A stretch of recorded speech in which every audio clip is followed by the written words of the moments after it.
자, 반갑습니다. 오늘 세 번째 시간 시작해 보도록 합시다. Let's go.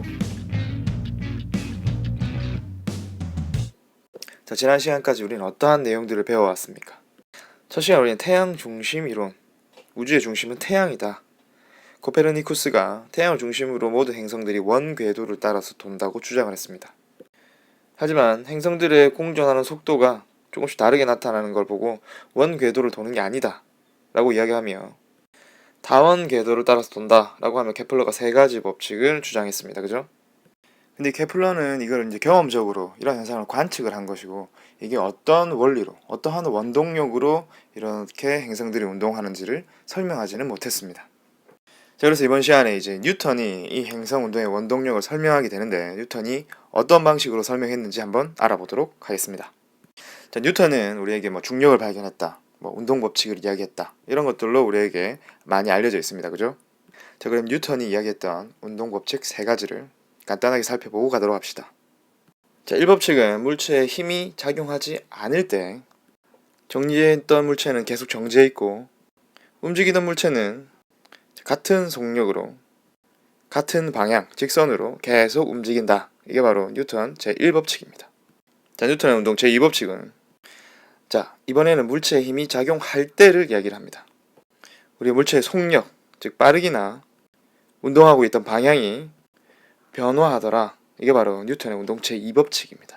자, 1법칙과 2법칙은 힘이 작용하는지 힘이 작용하지 않는지에 대한 법칙입니다. 자, 3법칙을 한번 알아보죠. 자, 멍멍이가 야옹이와 지금 나와 있습니다. 그죠? 멍멍이가 지금 굉장히 바빠가지고 뛰어가다가 이 야옹이랑 쾅 하고 부딪혔단 말이에요. 그죠? 그러면 이 멍멍이는 야옹이한테 부딪혔으니까 야옹이한테 힘을 가했습니다. 맞습니까? 자, 이쪽 방향으로 뭔가 힘을 가해가지고 야옹이는 충격을 받는단 말이에요. 그죠? 그러면 멍멍이는 아무런 충격도 받지 않습니까? 아닙니다. 멍멍이도 부딪히면서 굉장히 아프단 말이야. 그러면 멍멍이가 야옹이한테 힘을 작용하는 동시에 야옹이도 멍멍이한테 이렇게 힘을 작용한다라는 겁니다.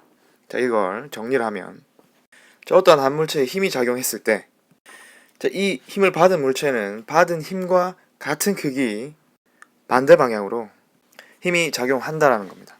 즉, 모든 힘은 이렇게 한쪽 방향으로 일방적으로 작용하는 게 아니라 항상 쌍으로 작용하게 된다는 거죠.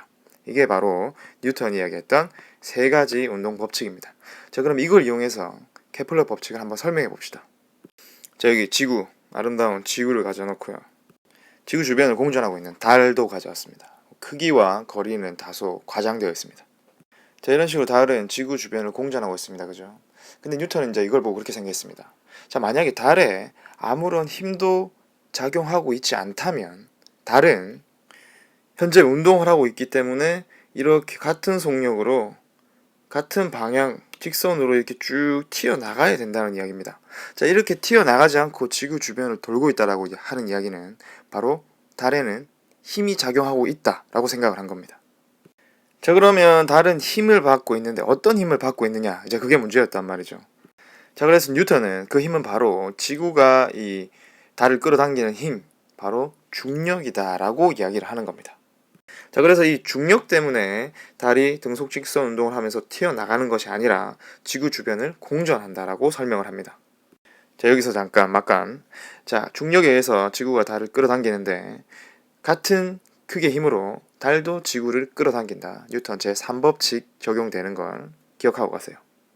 자, 정리를 하면 중력이란 지구와 같은 이 커다란 천체, 행성들 이런 것들이 끌어당기는 힘이라고 생각하면 됩니다. 근데 뉴턴은 여기에서 그치지 않고 행성들끼리 이렇게 잡아당기는 것뿐만 아니라 질량이 있는 모든 물체는 서로 끌어당길 것이다. 자, 그래서 만물에 있을 이유, 인력, 끌어당기는 힘.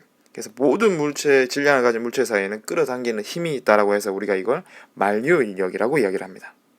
즉, 만유인력이란 질량을 가진 두 물체 사이에 작용하는 힘입니다.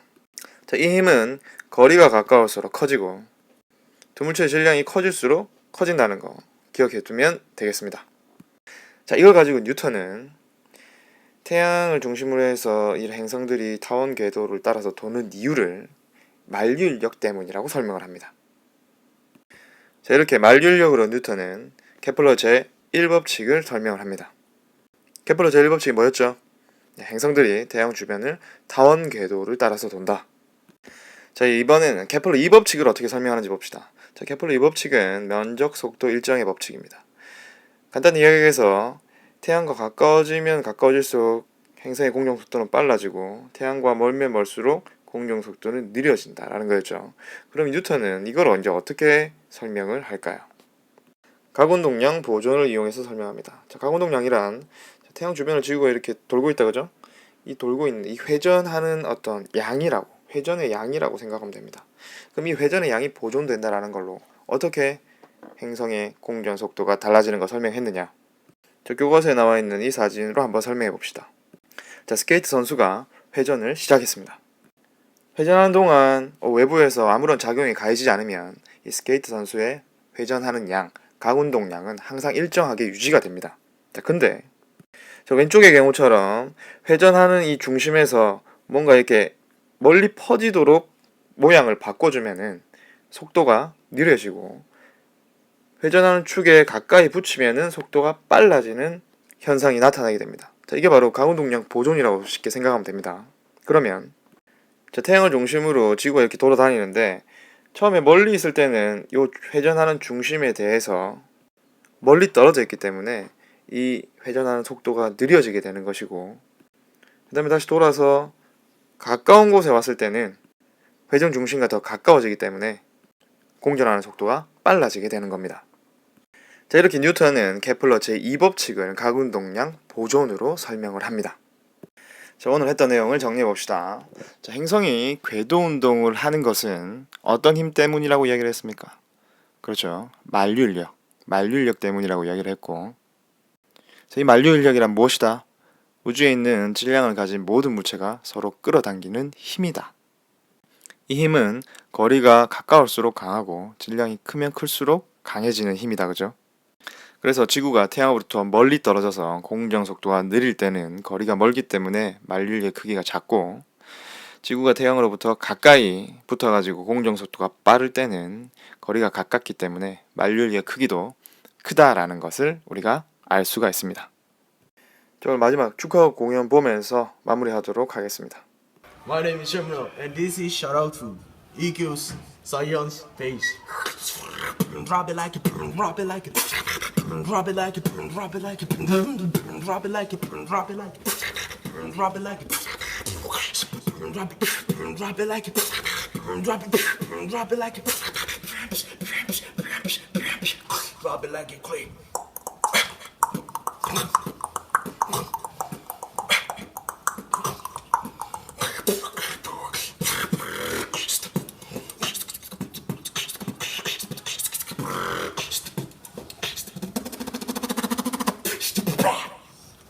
야.